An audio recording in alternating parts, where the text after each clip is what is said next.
What goes up must come down. Welcome to the Brand Breakdown. I'm Michelle. And I'm Courtney. And this is where we're going to track the rise and fall of big brands, from companies to celebs to pop culture phenoms and everything in between.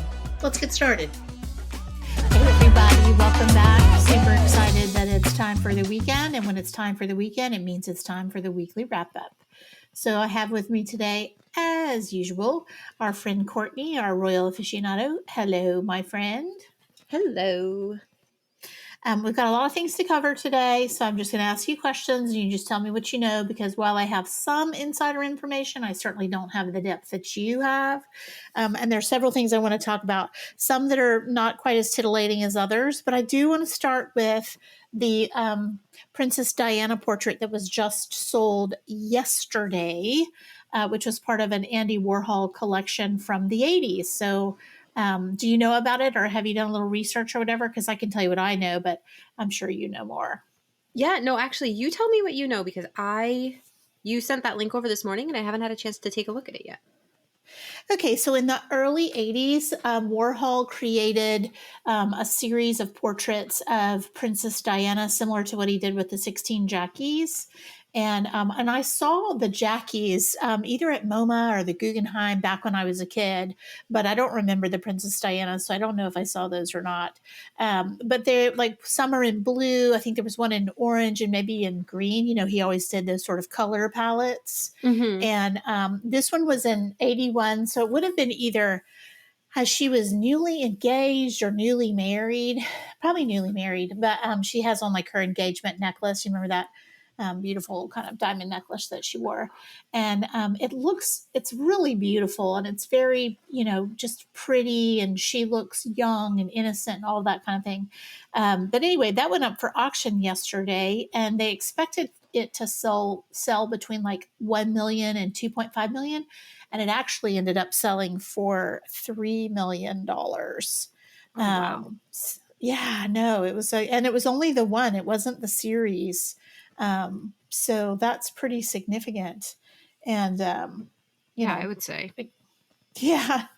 I really sincerely doubt that any of the portraits that have ever been done of me are ever going to be sold for $1 million. I would probably have to know. pay someone to take one of me. I'll be like, don't you want this?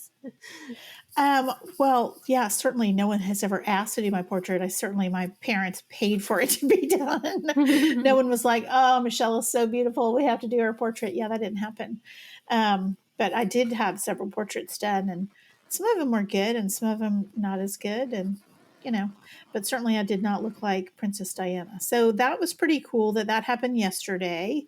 And then in other news, and I know you know about this, I want to chat a little bit about Prince Andrew, easy for me to say, being back in the spotlight for more Jeffrey Epstein stuff. Do you know about this?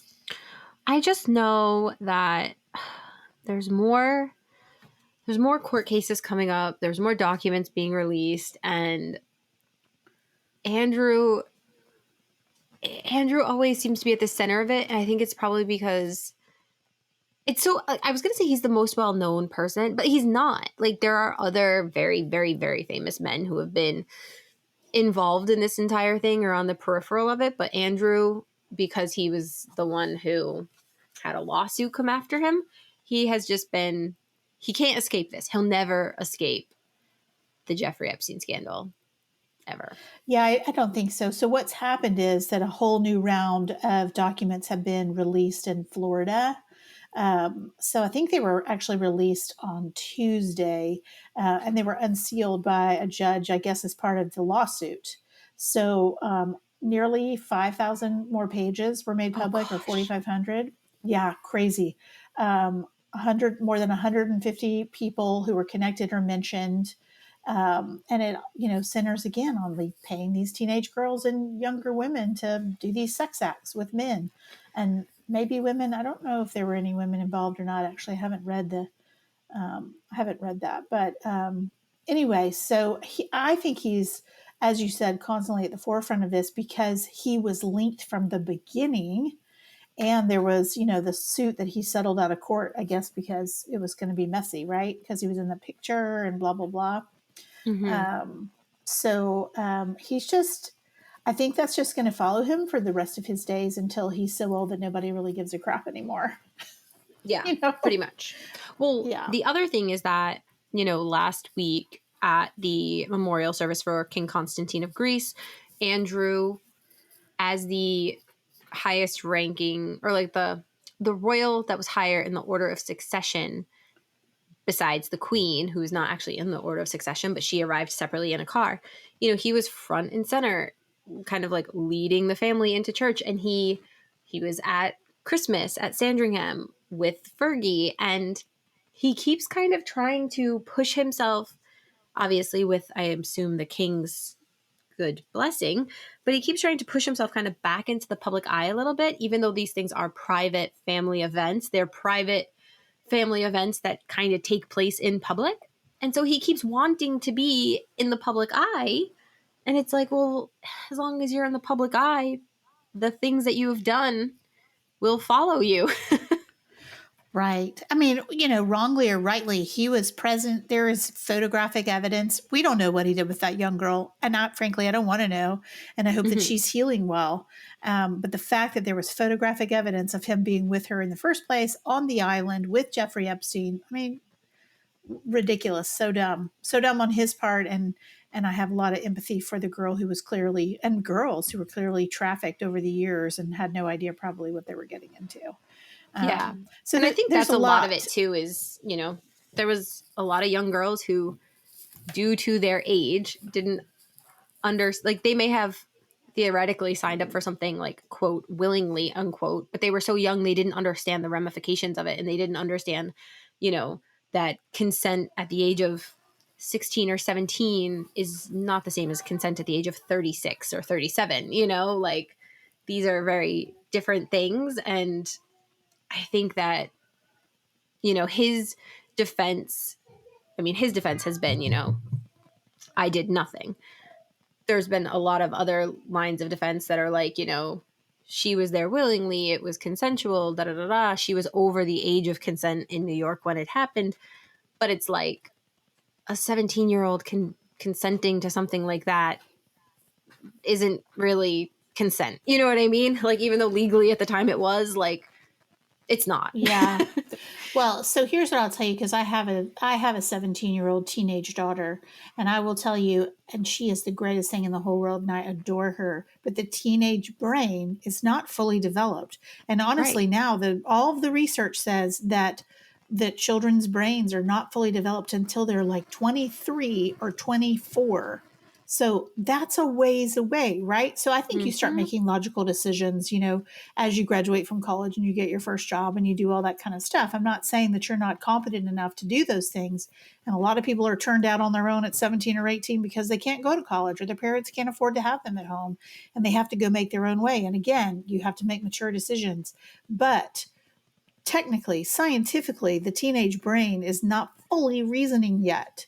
Right. At 17, it's just not. And for someone to say, oh, well, she was able to consent at 17, I think that's a load of horseshit. And I'm sorry, I truly, truly do. Because I will tell you right now, as mature and wonderful and beautiful as my daughter is, if she went out and someone said who was 30 something years old or 40 something years old and said, hey, I'm going to fly you to a Caribbean island, I'm going to give you all these clothes and all these drinks, and all these people will tell you how beautiful you are, and it's going to be amazing, she's a pretty smart girl, but boy, that would be enticing, right? And she wouldn't know what she's getting into until she's there, and then she's coerced, and then maybe drugged, and then maybe has alcohol, like whatever the parameters are involved to make her consent. 17 is not the age of consent, period, end of Mm-hmm. story. And Right. that's my soapbox on that. And I stand by that. People can argue with me and leave stuff and say how mature 17 is, but I just don't believe it. So I think that's why it keeps coming up, because I think he was like in his 30s or 40s when it happened anyway, right? He was older. Yeah, he was older. Like, yeah, he wasn't like in his 20s. I think he was in his 40s. And the other thing about it is, he also at the time had two daughters who were like right around her same age. So, Well, granted, that just, he's yeah. also been using, he's used the defense of like, he didn't, like, they lied about how old she was. He didn't know how old she was. They were saying she was in her 20s. which is still kind of gross because it's like you're in your 40s and she's in your 20s, like ew, yuck. But like it's like you were a grown man and a father of two girls who were the same age as her. Like, come on, dude. Like that's just so gross. So Yeah, it's just gross. wrong on so many levels. Um, it just truly is. So I think that's why he's an easy scapegoat to talk about in terms of those documents and when they're released and what happens. He truly is an easy scapegoat because some of the other people that have been verified to be there, I don't think there's a lot of photographic evidence, or if there is, we're not Right. seeing it. Mm-hmm. So I think that's really what cements it for him is the photographic evidence. Now, if photographic evidence comes out about other people who are arguably more influential than he is, then I think that he will take a back seat and those people will be definitely touted as, some of the people that did some pretty terrible things on that island. You know what I'm Well, saying? it's interesting. One of the things that I find really interesting about this is so Andrew, because there are a lot of other people whose names have been brought up. They've been brought up in various court documents and all of that. They've been listed on, the flight logs, which are official documents. You can't really fake the names of people on the flight logs. But Andrew is the only one who's really come out swinging in his own defense, which I also think is doing him a disservice because whereas everybody else is kind of like, okay, we're going to try to settle this privately and let it blow over and lay low. Andrew has come out, shouting from the rooftops, like, this isn't me. I didn't do this, whatever, whatever. Which on the one hand is like, okay, I get it. You want to defend yourself. And then on the other hand, I'm like, does that mean it's true? Like, is he speaking the truth because he's the only person defending himself? So is he actually is he drawing so much attention to himself because he genuinely believes in his innocence, or is he that delusional that he thinks he's untouchable? Like which of those two things is it? Okay, well, and we have other members of the royal family who believe that they are untouchable and also are maybe a bit delusional. Not saying that's fact, just saying that's my opinion. So I think that it could easily be that he's like, hey, look, I'm untouchable. I'm a royal. Like I have royal blood. It's 1,000 years, a line of royal blood. It's so blue that it's like sky blue. So I do think there's probably a little bit of that. If there is any kind of like, hey, I thought she was 25, it is hard. I mean, I'm not defending him in any way. It is hard to tell how old someone is between the ages of, say, like 17 and 25. That is a true story. So, Hmm. you know what? You don't do it. You don't Right. do it because Like you unless can't you tell. You don't you saw know. their birth certificate and their passport. Like Right, exactly. Like, dude, run 10 miles in the other direction. It kind of makes you, what is it when, Bacchus, who was the god of wine, and he used to have all the orgies. Um, shoot, I can't remember, but there's some term that about people who are kind of into that type of thing. And if that's what the problem is, then you should again, run a million miles in the other direction because you're going to get mm-hmm. caught. Yep. I just think all the way around, it wasn't a good look for him. It wasn't a good look for Jeffrey Epstein, clearly, because he ended up getting arrested, Obviously. going to jail, and then committing suicide. Wasn't a good look for Ghislaine Maxwell, who's now in prison. And she looks like she's been you know, Is that how been you through the say her name? ringer. Ghislaine? Yeah, it's Ghislaine. All I've kinds of always like wondered. silent syllables in Yeah. there. I just look at it and I'm like, that's the name. I have no idea how to pronounce it. I'm just like, Yeah, that's it's it. That's the Ghislaine. name. So it looks like Ghislaine, right? So the Yeah. H is silent and the S is silent. So it's Ghislaine Maxwell. Yeah. So, and honestly, she looks like she's been ridden hard and put up wet. Like she does not look good. Like prison is not a good look on her, nor I think is it on anybody, frankly. But anyway, so yeah, he's back in the news again and not for a good reason. And I honestly wish that he would just disappear. I mean, he got stripped of most of the things that were helping him to stay influential anyway. So just go retire to the country, dude. Like hang Right. out with Fergie and y'all grow a garden or something. Like do some Mm-hmm. good. You can quietly do some good without people having to associate your name with the royal family or Jeffrey Epstein anymore. Just go do that Right. because your girls seem like they turned out really well and they're cute and they have cute husbands and cute babies. So like back off. that's I my thing agree. on that. Hey, yeah, I had a little caffeine before we jumped in here, just so everybody knows I'm a little amped up. Okay, so I saw something yesterday about the trooping of the color, which is set to take place in a couple of weeks. I saw that Catherine's name was removed from their website. Do you have any Hmm. insight into that for us? Yeah, so Trooping the Color is the monarch's annual birthday celebration. It the late queen's birthday was in April, I believe, and so they would do trooping in June because it was just nicer weather for a celebration, and King Charles has maintained that practice. So trooping is technically a celebration of the monarch's birth. All of the different regiments go and they troop their colors for inspection. So they all go out in their regimental finest and go on parade, essentially. And the various colonels of the regiments inspect them. So in some cases, these are military officers, but in some cases, the ceremonial royal household officer is the one that does the inspection. And so on the Ministry of Defense website, because they sell tickets to trooping for the public, they sell tickets at kind of like an auction situation. You know, you like sign up. It's basically a lottery. I meant lottery. So they put the website up and they said, you know, the dates of the everything. It kind of, there's like 2 rehearsals and then the actual day. And so Catherine was slated to be taking the salute and doing the inspection on one of the rehearsal days, I believe. And that was just purely because in her role as the colonel of, I believe I want to say she's the colonel of the Irish Guards.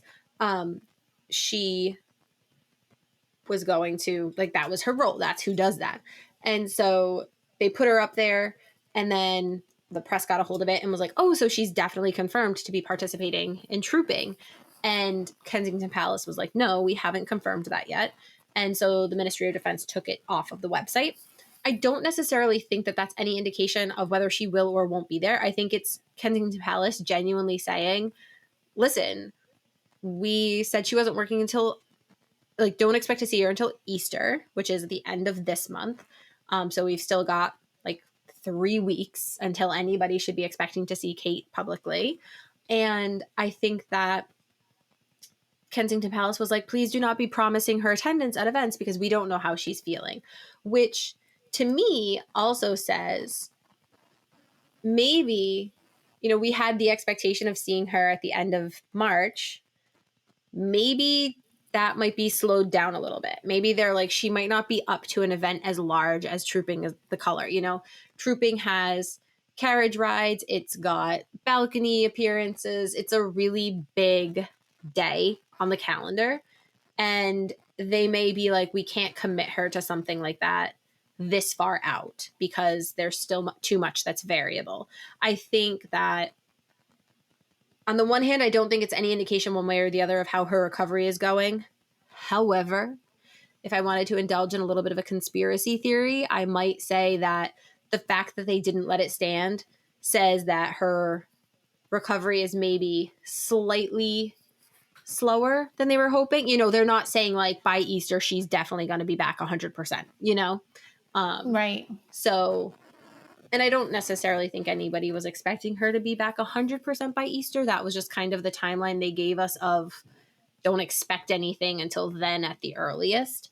So we'll see. But I don't necessarily think that it's any indication. Like, she might be there. She might be at trooping. This might be a non-issue in a few weeks. I think Kensington Palace took the approach of let's not make a promise that we can't necessarily keep. And also, we haven't confirmed anything, so you guys can't confirm anything. Right, which brings me, so okay, I wanted 2 things. It brings me to the first thing, which is I know that we have chosen not to truly speculate on what happened, but I'm just Hmm. going to postulate one thing that could be based on recovery times. Hmm. And it seems like her recovery time has been pretty extensive, right? Hmm. Yeah. So let's say there is another princess from another place who had abdominal surgery. Um, it could be that she had something like, and I'm not saying this is it, but some people in similar circumstances who take long recoveries have had something like a colon resection, where, they had to take out piece of the colon and put it to another piece of the colon, and there's a lot of stuff that's involved when you do that. Sometimes there's a colostomy bag or something like that. And and that's not permanent, but you Mm-hmm. use it for as long as it takes for your colon to heal, and then it goes away and you go back to normal and things hopefully go better. And that's one type of abdominal surgery that literally takes months and months and months and months of recovery, right? Mm-hmm. Yeah. So if it is that, I can totally, and I don't know, not speculating, I'm just saying if someone like her had that, I mean, I wouldn't want people to know that. I wouldn't want people Exactly. to, like that's so private. That's what Matthew Perry, love Matthew Perry, our friend Mm-hmm. that died R.I.P. late last year. R.I.P. I loved him so much. He wrote in his biography, which was fabulous if you haven't read it, about having to have like his bowels. I mean, this is not obviously anything close to what Catherine has going on that we know of, but he, because of all of his drug stuff, had like a bowel explosion or something. And Ooh. he had, oh, it was really awful. And he was in a coma for weeks, ended up having to have a colostomy bag and blah, blah, blah. It was really terrible. But that kind of surgery and that kind of circumstance, anything with your colon is just really delicate. Anything with Mm-hmm. your internal organs at colon, other than gallbladder, which people have that out all the time, but colon, stomach, pancreas, liver, anything like that is just really delicate and can take months and months and months of recovery time. Sometimes years for some people. You just don't Mm-hmm. know what's going on. Yeah. But anyway, that brings me back. That brings me to my next sort of section I want to talk about, which is the fact that in some magazines coming out next week, they've talked about the uncertainty in the royal family right now, that it went from being kind of overstaffed with lots of royals working to being understaffed with only two working royals right now, Camilla and William. So there's Yeah. a lot of uncertainty surrounding the monarchy right now, which honestly is understandable. Like where are all the people? Yeah. So, I mean, okay. So, first, I would like to always stand up for my girls, Anne and Sophie, because the Princess Royal and the Duchess of Edinburgh are still working, as is the Duke of Edinburgh. Today is actually his 60th birthday. And so Happy birthday! yeah, happy birthday to Prince Edward. Um, so there are three other adult working royals, but the entire roster of working royals right now is the Queen, Prince William, Anne, Sophie, and Edward. 5 people total. There used to be a roster of, add in, obviously when they were still alive and well, add in Queen Elizabeth and Prince Philip, add in Harry, Meghan. When Andrew was still working, add in Andrew. Like that's almost double the number, right? Like that's 10 working royals right there. And then there was also the Duke and Duchess of Gloucester, the Duke and Duchess of Kent, Prince and Princess Michael used to do a little bit of work. Princess Alexandra undertook engagements for a while. I think she still does occasionally. So there's a lot of royals that have kind of aged out of the system or been pushed out due to their unsavory activities. But the Kents, the Gloucesters, they've just simply aged out of rotation. I mean, they pop up here and there from time to time, but they're quite old these days. And so yeah, there's a lot of speculation now about, okay, they want this slimmed down monarchy, which we discussed. What was that, like last week or in the last Kate episode? I can't even remember. They wanted this slimmed down monarchy, and it's like, great, but how does that work? Because you don't have enough people to go around. And that is where, as we kind of had discussed, I think it was during the Kate episode that went out yesterday. But that's where the discussion about changing the model of the monarchy comes into play. Because yeah, there are not enough people to go around to undertake the 3,000 or 4,000 engagements that used to happen on an annual basis. It's impossible. There's just not enough people. But if the model of the monarchy is changed, where there are less people working and the work that they are doing is on more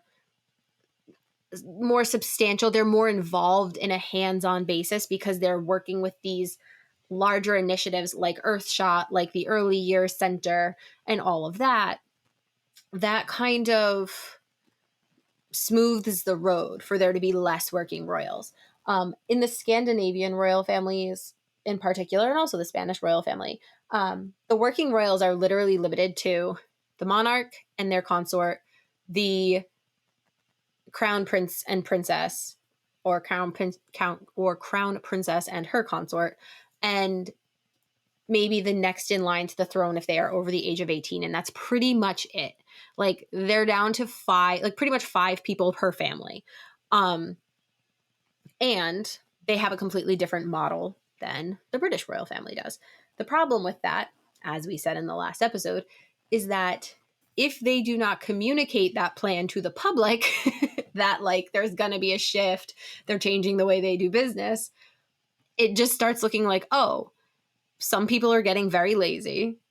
There's not enough people to uphold the requirements of the job. And so everything must be deteriorating. And I don't think everything is deteriorating. I think when you take a look at the way Charles and William have structured their various foundations and how they've set them up to be these really like self-sustaining entities that provide so many resources, that really rely on the convening power of the royals, I think they've actually set it up for the monarchy to become more stable, because by eliminating the amount of people, they're able to eliminate the financial burden on the taxpayer and therefore prove their worth a little bit more. I just think they are terrible at communicating what the plan is. And if they refuse to communicate that, then they're going to have to constantly deal with conversations about, is the monarchy about to fall apart because they don't have enough people to go around? So, and I do also think, I mean, I am a proponent for Princess Beatrice and maybe even Lady Louise stepping up and undertaking part-time working royal duties on a case-by-case basis, just so that there's some sort of generational Fallback. bridge. Yeah, like a generational bridge, right? Because we've got the King and Anne and Camilla, obviously, who are in their 70s. Then we've got William, and we've got the Edinburghs who are in their Duke of Edinburgh just turned 60 today. I think Sophie is a couple years younger, so she's in her like mid 50s.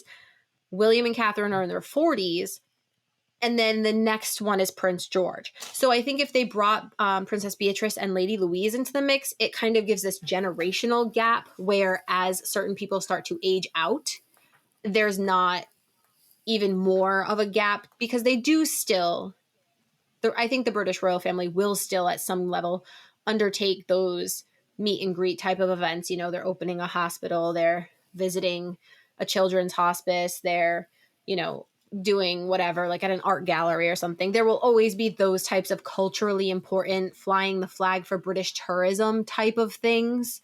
But they do need a couple of more people just generationally, because they're not going to send George on on a royal engagement.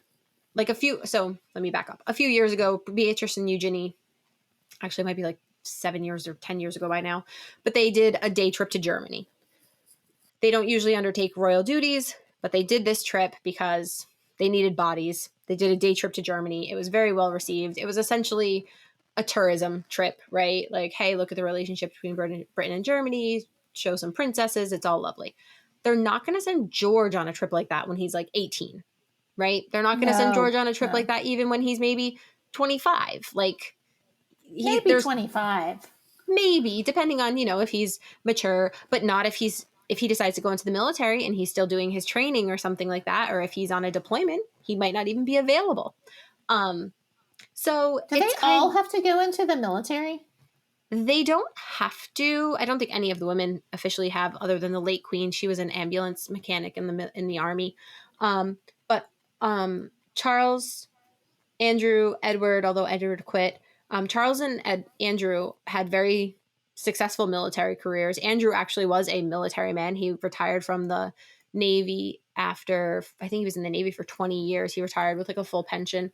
Harry went into the military. That was kind of his career, but he retired. William did a military stint. So I imagine I George will think too. Harry was forced to retire, in my opinion. Um, I He think was such a lightning Harry, rod.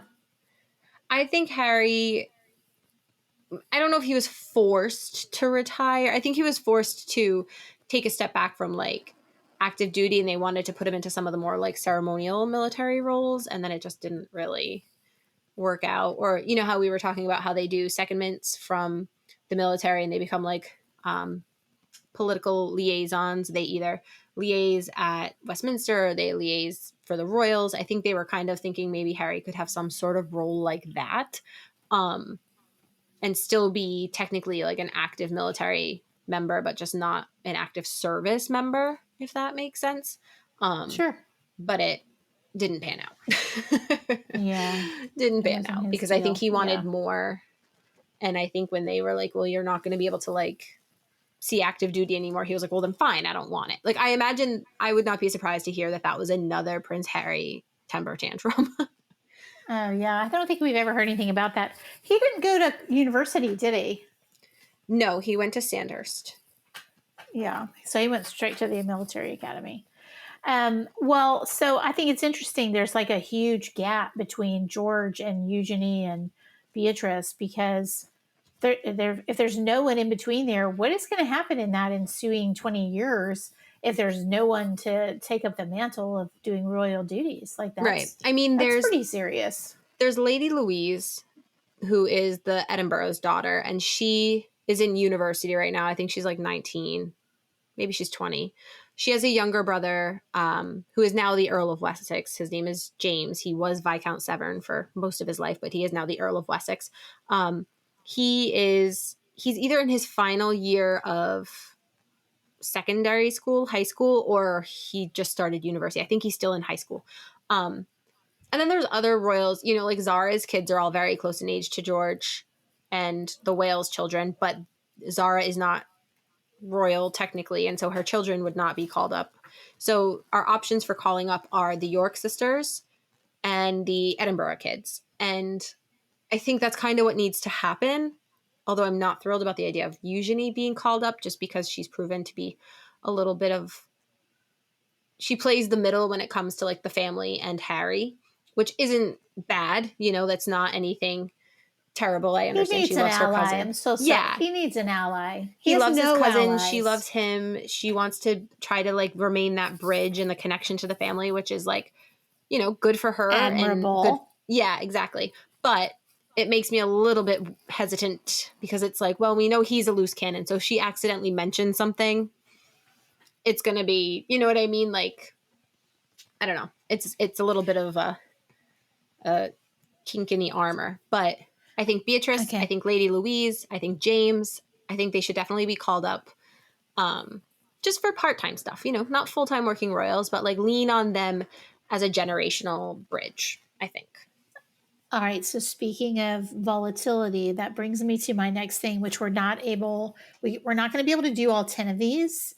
But I want to talk about the top where there's like been a little rehash of the top 10 lies or so-called lies that Harry and Meghan have told or put in the press or there's been publicity about in the last couple of years. So I want to talk about just a few of those, and we'll probably do a couple now, you guys, and then we'll do some next week because we don't have time to do all 10. But the first one, which came up this week, was that they were silenced by the royal family. Remember in the Oprah interview, they Mm, said they were silenced by the royal family. And from what I've seen, there's a lot of pushback to that because Meghan Markle doesn't seem to be someone who was ever silenced. And during that time where she said she was silenced, she made like 75 public appearances. right. Um, so how silenced were you really Right. I think that during one that of the time? things I think, you know, when Megan said she was silenced, I think that harkens back to Meghan and Harry's desire to confront the press at every turn and, you know, refute every rumor and like just hit everything head on and correct the narrative. And Kensington Palace saying, no, we don't do that. Like, just let it go, let it be. If you make a comment, they're going to find something else. They're going to pick it apart. It's not worth it. Just let it go.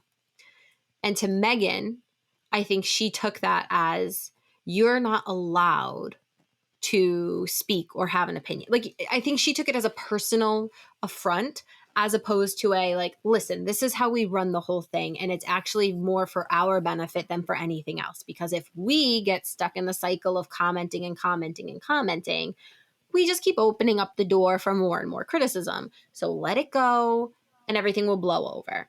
And Meghan took that as, you are not allowed to speak. You know, like, she took that very personally, I think. And then Harry, That's so much who, drama for your mama. yeah, like, and like Harry, for his part, who knows how all of this goes, I think managed to get swept up in a little bit of the victim narrative of, Mm-hmm. her saying, like, I'm not allowed to speak. They're not letting me speak because I'm not, I haven't been in the family long enough, or like, I'm biracial, so I'm not allowed to speak. And I think Harry was like, yeah, that's right. They're discriminating against you. And I think every single member of the royal family and all the courtiers were like, no, we just don't, if you go to bat and say, like, oh, we didn't have, like, the tub that we had installed was not gold, then we have to listen to the rumor about, like, oh, it wasn't gold, it was platinum, oh, it was encrusted with diamonds, and, like, we just don't want to open the door to more ridiculous rumors. So let's just let it go. you know Yeah, never complain, never explain, which exactly. has caught them a little bit in the butt on the other end. Now in talking about you know um, slimming down the monarchy, but Yeah. can't be perfect. So the next one would be their secret wedding. So there's two sides to that I read. Okay, Oh, so the secret wedding. so the Archbishop of Canterbury says that he did not legally marry them 3 days before, but he did Yeah. not rule out that they had like a vow swapping ceremony before their televised wedding. So he's Okay. not saying they didn't have that. He's just saying it wasn't legal. Yeah. So I So, think that one feels legally to me. That one feels like not so much of a lie. well, so the reason that one was kind of a big deal is because a marriage would not have been any marriage before would not have been legally binding. And Meghan had kind of made it seem like it was. And then if that were the case, like, can you imagine the uproar? The British taxpayers just got a bill for $30 million for this big, huge wedding that was happening at St. George's Chapel, only to find out, like, oh, that wasn't the real one. The real one was held in your backyard 3 days earlier. Can I hold my hand up for just a second? Of course, Was yeah, it go for it. really $30 million? Oh, Like yes, it sure 30 was. million? Yes, $30 million because of the security What costs. oh my god. Yeah, like, these weddings are not cheap. Like, That they is are, insanity. yeah, the costs of these weddings are insane, which also, by the way, I'd like to, just to defend my girl, makes it make a lot more sense why Kate was so upset about bridesmaids dresses, because she knows how much this is costing people, and everything should be perfect if it's going to be costing the taxpayer that much money. Um, and so, yeah, wedding cost $30 million, incredibly expensive. And can you imagine the outrage if people are like, wait, that wasn't the real one? What do you mean you had another super secret small one and that's the only one you care about, after we just spent $30 million for you to have the big spectacle? What was the point of the big spectacle? So I think that I'm that's still like, reeling about the cost. yeah, it's insane. It's mostly security costs. There, because they have to, in addition to having, like, so much security personnel, there's a lot of, like, shutting down roads and reworking detours, and then, like, housing costs for various people who are coming in, and then it's a lot. And, like, there's, when they go on their procession through the streets, there's, like, military regiments that are involved in the horses and the carriages, and, like, it's like a whole thing. And That also is all the public works insane. stuff that goes into it before and after, in terms of, decorating all the streets and then cleaning all the streets, and, like, it's a I lot. mean, I It's a get it. huge expense. Yeah. Yeah, I get it. I just like I'm thinking like when you think about what life will be like when you retire and you think about the amount of money you need. Let's say you just needed let's say you needed $7 million because you wanted to have, I mean, I'm just throwing out a figure, $150,000 a year to retire on. And like you're thinking that'll sustain me if I died, you know, I mean, if I retired right now, I could live another 50 years on that $7 million. Like, Mm-hmm. that's insane. That's insane. Like, that's super insane. I so don't live in that Yeah. world. It's so crazy. So That's so so crazy. that's part of why when they said like, oh, you know, our real wedding was 3 days before, and the Archbishop of Canterbury had to come out and be like, that's not true. He had to come out and be like, that's not true. The real legally binding ceremony was the ceremony that happened. Like they put him in a position where he had to make a statement. Um, Now, does that mean that 3 days before the wedding, they had a rehearsal that Harry and Meghan felt, since that was just them and it was more private, that was the more special moment? Yeah, that's totally valid. Like, that's totally fine. You know what I mean? But to say that that was the real one, it wasn't the legally binding one. It wasn't the real one. And it's a slap in the face to the British public who foot the bill for your massive wedding that you had. Yeah, no, that'd be awful. All right, we're gonna do one more and then we gotta wrap it up. So this one we've covered before, but I just want to cover it to wrap up the episode because we were just talking about it maybe in the last weekly wrap up, maybe in Kate Parks, I'm not sure. But the fact that Meghan and Harry said that Archie was denied his title of prince Mm-hmm. because the color of his skin, which you have covered ad nauseum, but I want to cover it I for. sure have, yeah. I know, but if someone's just jumping in for the first Yeah. time, I want to cover it for just a hot second to say why that's not factually correct. That's not actually what happened. Yeah. So when this goes back to like the letters patent of 1937 that declared that the titled members. So prior to 1937, there was like a million royal prince and princesses running around. There were people who were HRHs, His or Her Royal Highness, and then there were also people who were HH, like His or Her Highness, but they weren't royal, but they were still a princess. There was like tons of prince and princesses running around. And in 1937, there were some steps taken to streamline that because it was getting a little bit out of hand. And so what happened is there was a letters patent issued that said that moving forward, the titled members of the family would be the children of the monarch. So the children of the monarch would become HRH, the capital T, the prince/princess. Technically, William right now is HRH, the Prince William. That is his like title, because his father is the king. So all children of the monarch would be titled. Then male line grandchildren of the monarch would be titled. So any sons of the monarch, their children would be HRH, prince or princess, whoever, which is why Princesses Beatrice and Eugenie are titled, because their father is a prince and he is male line. Whereas Princess Anne, she's a princess because she was the child of a monarch, but her children are the female line children, and therefore they are not titled. Then going down one level further, it was that the eldest son of the eldest son of the Prince of Wales would be titled. So basically, 4 generations down, you would have the monarch and then 3 generations down of heirs as titled. So the eldest son of the Prince of Wales at the time, in today's world, right? When Prince George was born. So the Prince of Wales was Charles. His eldest son was William, and William's eldest son would have been titled. Not any other children that William had. Only the eldest son.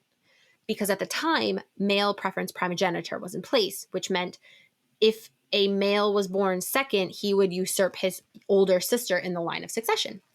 In 2011, the line of succession was altered so that it was just absolute primogeniture. Whichever kid was born first, they were first in the line of succession. And so at that time, what they realized is that due to that letters patent of 1937, if William and Kate had a daughter first, that daughter would be a future queen, good for her, but she would not have been titled as a royal princess. She would have been titled as the daughter of a duke. And they made the decision that that was a little bit silly because if she's going to be the queen, she might as well be a princess from birth. Why not?